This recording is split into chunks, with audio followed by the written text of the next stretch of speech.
Hey Keely, I'm going to take a look at your first poetry exercise that you did in response to the Cowit structure exercise. And I'm going to look at your first draft and your revision side by side here.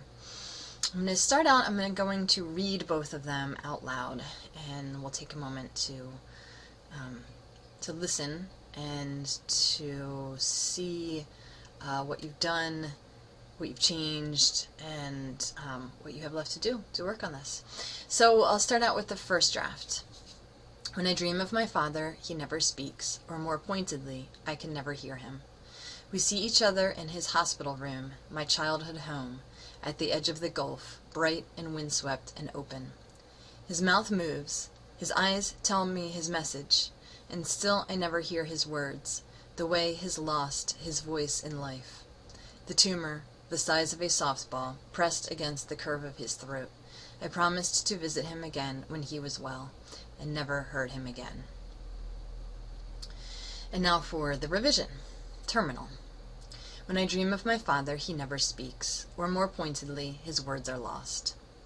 To distance, to ambient noise, to my own distraction. I see his shadowed form, but his voice eludes me.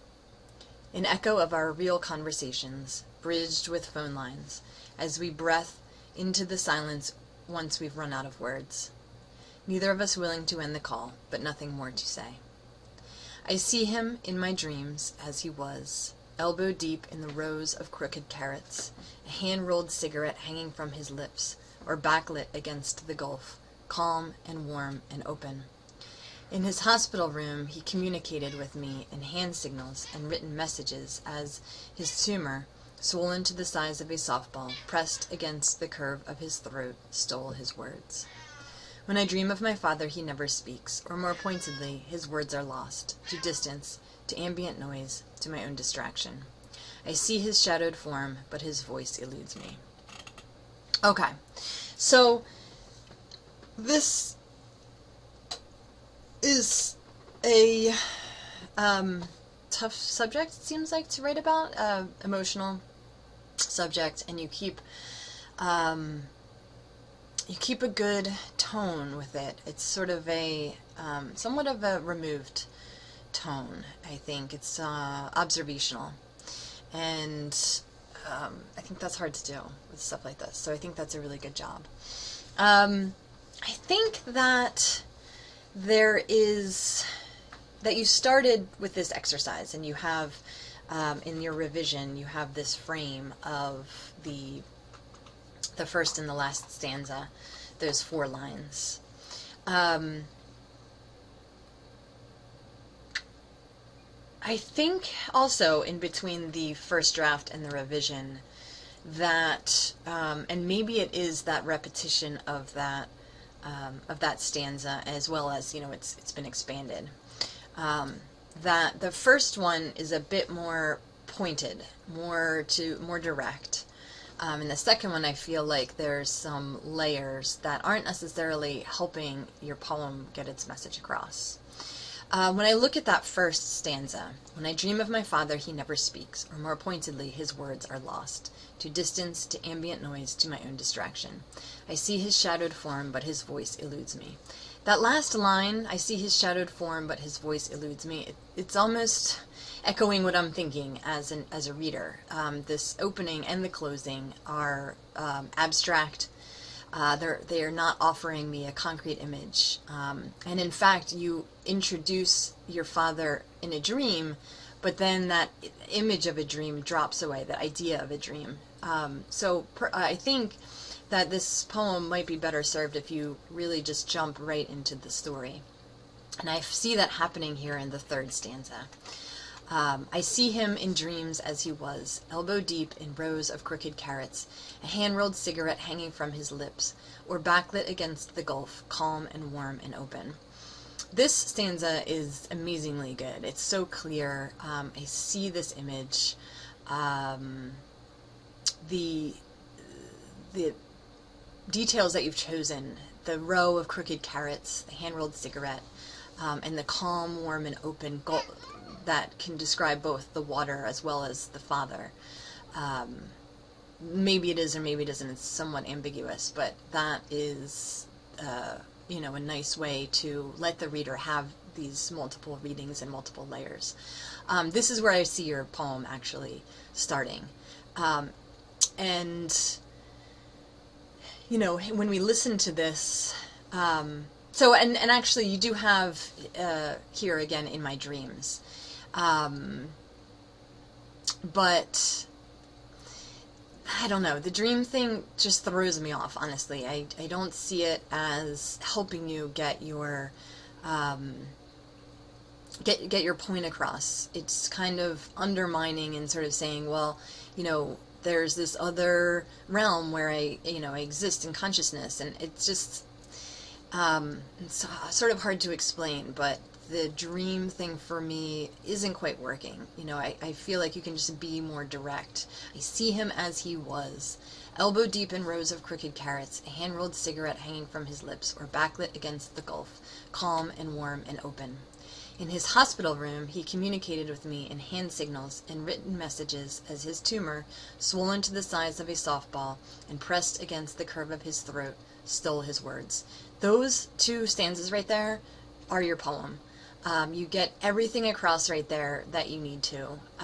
The memory of your father as he was, and the memory of him at the end of his days. And with illusion, with sounds, and with images, you've really been able to communicate to the reader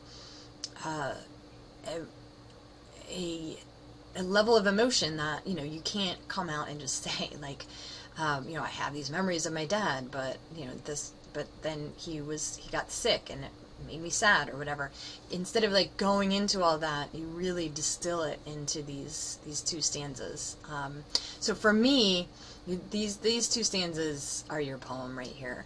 The rest of it is I sort of see it as you're like writing your way into the situation. But once you get yourself into that situation, once you get the reader there, that stuff can sort of fall away.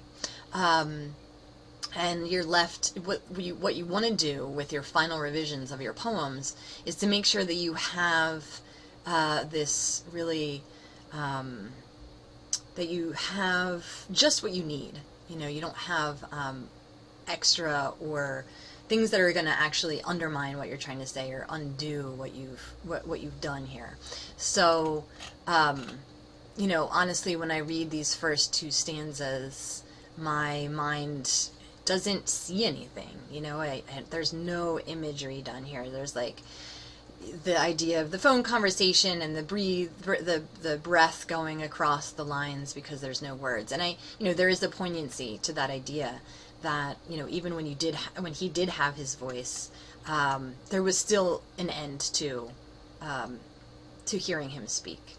So I can understand this, and if you do want to include that, I would maybe suggest taking this stanza, and you'll have to revise this stanza to make it more concrete in its imagery. Instead of the sort of dead metaphor of the echoes and the bridges and the idea of just listening to someone breathe on the phone line. Instead of that, make the reader see the distance between you two. Clearly there's some physical distance because you're talking on the phone, and there's some emotional distance because you've run out of things to say. And this happens between dads and daughters, right? So I think that does have a place in your poem, especially considering, the end of the poem, where it goes. My sort of idea of this poem is that it belongs here in the middle. At least the idea in that stanza. You would then progress from the past, the very earliest memory of your poem, and then into that middle section, the middle part of the life with your father, and then to the end of it. So you say, I see him as he was, elbow deep in rows of crooked carrots, a hand-rolled cigarette hanging from his lips, or backlit against the gulf, calm and warm and open. An echo of our real conversations, bridged with phone lines as we breathe into the silence once we've run out of words. Oops. Neither of us willing to end the call, but nothing more to say. And I love that idea there, both of you wanting to hang on to that, but, not having a way to progress forward. In his hospital room, he communicated with me in hand signals and written messages as his tumor, swollen to the size of a softball and pressed against the curve of his throat, stole his words. So, the last stanza, if you do include that middle part, which I'm actually really liking, because at the end, you're saying how he communicated with you, whereas in the first and the second stanzas, there's this sort of lack of communication, or a subtle form of communication. It's not as urgent. But then when he's getting to this terminal stage, this is how he actually communicates. And I think that there's some room, even in that final stanza, to maybe say, like, what was his message to you? What were his actual words?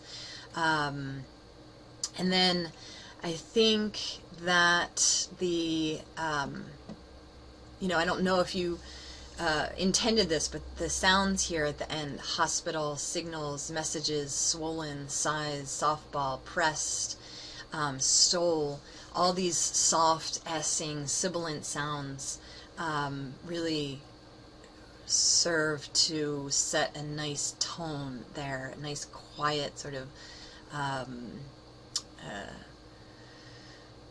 reflective sound, and that's really well done. So here we have the crooked carrots, the alliteration there, and the sort of L sounds, elbow, rolled, backlit, gulf, all these lulling kind of sounds as well. You've done a great job with the word choices here, choosing, what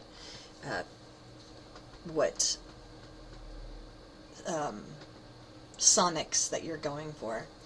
So this is a good job with this. I think, it's up to you what you want to do with the final revision. You certainly don't have to take my my slicing and dicing and cutting and pasting, but consider consider working towards making these other sections, if you do want to keep the first and last stanza and this echo, this like phone conversation stanza. Focus on making them like these other two stanzas, making them making the images really bright and intense, working on the sounds and the sonics, and just making sure that you don't fall into language of abstraction that's too vague for your reader to understand. So hopefully that helps, and I look forward to seeing the revision. Thanks, Keely.